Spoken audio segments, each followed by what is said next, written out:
Hello అండి. Welcome back to Venus kitchen.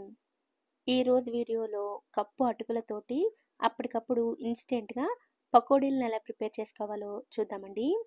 శనగపిండితోటి పకోడీలు చేసుకోవచ్చని మనకందరికీ తెలిసిందే. అయితే అటుకులతో కూడా చాలా క్రిస్పీగా పకోడీలను ప్రిపేర్ చేసుకోవచ్చు. వీడియోని చివరి వరకు చూసి ఈ రెసిపీని మీరు కూడా తప్పకుండా ట్రై చేయండి. వీడియో కనుక నచ్చితే లైక్ చేయండి. అటుకులతోటి ఈ పకోడీలను ప్రిపేర్ చేయడం కోసం ముందుగా ఒక బౌల్లోకి 1 కప్పు వరకు సన్నగా పొడుగ్గా తరిగిన ఉల్లిపాయ ముక్కల్ని తీసుకోవాలి. ఇందులోకే 2 టేబుల్ స్పూన్ల పచ్చిమిర్చి తరుగును వేసుకోవాలి. పకోడీల్లోకి ఎండు కారం పొడి కంటే కూడా ఇలా పచ్చిమిర్చి కారం అయితేనే రుచి బాగుంటుందండి. కనుక పచ్చిమిర్చిని మీరు తినే కారానికి తగినట్లుగా వేసుకోవచ్చు. ఇందులోనే సన్నగా తరిగిన ఒక రెమ్మ కరివేపాకును వేసుకోండి. 1 టీ స్పూన్ వరకు అల్లం వెల్లుల్లి పేస్ట్ని, అలాగే పావు టీ స్పూన్ వరకు పసుపు, రుచికి సరిపడా ఉప్పు, 1 టీ స్పూన్ ధనియాల పొడి, హాఫ్ టీ స్పూన్ జీలకర్ర పొడి వేసుకోండి. తర్వాత ఇందులోకి తడి అటుకులను వేసుకోవాలి. అందుకోసం ఒక బౌల్లోకి 1 కప్పు వరకు అటుకులను తీసుకోండి.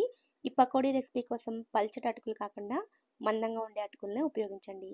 ఇప్పుడు ఈ అటుకుల్ని 2, 3 సార్లు వాటర్ తోటి శుభ్రం చేసుకున్న తర్వాత అటుకులు ములిగేంత వరకు నీళ్లు పోసుకుని 5 నిమిషాల పాటు నానపెట్టుకోవాలి. 5 నిమిషాల తర్వాత అటుకులు నానిపోయి ఉంటాయండి. ఇప్పుడు ఈ అటుకుల నుండి వాటర్ మొత్తాన్ని పిండేసుకుని ఒక ప్లేట్లోకి తీసుకోవాలి. 1 కప్పు వరకు పొడి అటుకులను తీసుకున్నాం కదండి.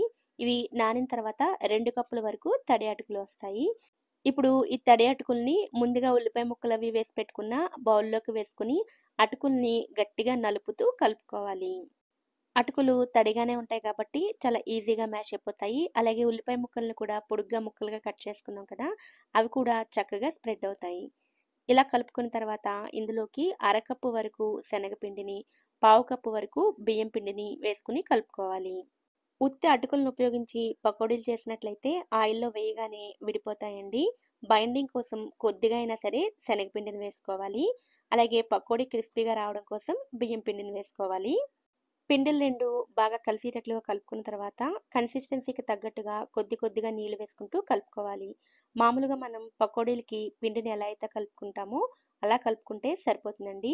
ఇలా పిండిని రెడీ చేసుకున్న తర్వాత స్టవ్ మీద డీప్ ఫ్రైకి సరిపడా ఆయిల్‌ని వేడి చేసుకోవాలి.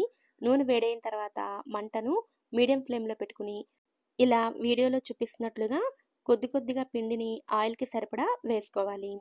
మంటను మీడియం ఫ్లేమ్‌లో పెట్టుకుని ఫ్రై చేసుకోవాలి. వీటిని ఆయిల్‌లో వేసిన వెంటనే కదపకుండా 1 నిమిషం తర్వాత మధ్యలో కదుపుతూ ఇలా మంచి రంగు వచ్చేంత వరకు ఫ్రై చేసుకొని తీసుకోవాలి. ఈ పకోడీలను అటుకులతో చేస్తాం కాబట్టి ఆయిల్ అసలు ఏమాత్రం పీల్చవండి.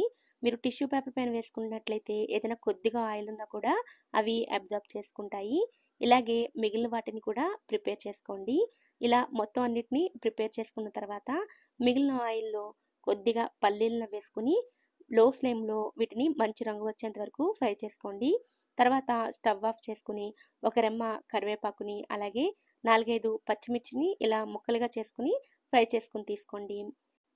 పకోడీలను తినేటప్పుడు మధ్యలో ఇలా ఫ్రై చేసిన మిర్చిని కూడా తీసుకున్నట్లయితే రుచి చాలా బావుంటుంది. అటుకులతో చేసిన ఈ పకోడీలు పైన క్రిస్పీగా, లోపల కొద్దిగా సాఫ్ట్‌గా చాలా రుచిగా ఉంటాయండి. మీరు కూడా వీటిని తప్పకుండా ట్రై చేయండి. ట్రై చేశాక మీకెలా అనిపించిందో కామెంట్ సెక్షన్‌లో నాతో షేర్ చేసుకోండి. ఈ వీడియో కనుక మీకు నచ్చినట్లయితే వీడియోని లైక్ చేసి ఛానల్‌ని కూడా సబ్స్క్రైబ్ చేసుకోండి. నోటిఫికేషన్స్ మిస్ అవ్వకుండా ఉండడం కోసం పక్కనే ఉండే బెల్ ఐకాన్‌ని కూడా యాక్టివేట్ చేసుకోండి. Thank you so much for watching.